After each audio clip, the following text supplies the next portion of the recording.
Welcome to the Learning Pines YouTube. We hope this video helps. In this video, I will explain how to learn coding with Python. To begin your coding journey, focus on mastering Python's core syntax and essential data types like integers, strings, and booleans. Dedicate at least 30 minutes daily to writing small programs, such as a basic calculator or a text-based game.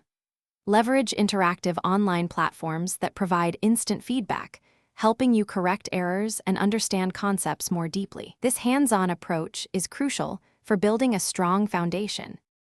Once you have the basics down, it's time to dive deeper into core programming concepts.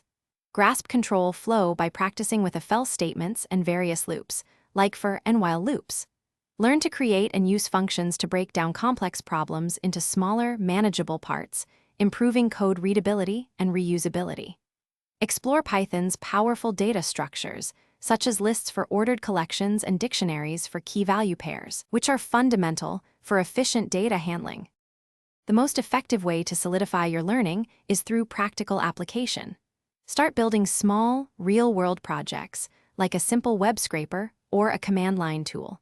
These projects will challenge you to integrate different concepts and solve actual problems. Consider contributing to open-source projects. It's an excellent way to learn from experienced developers and understand collaborative workflows.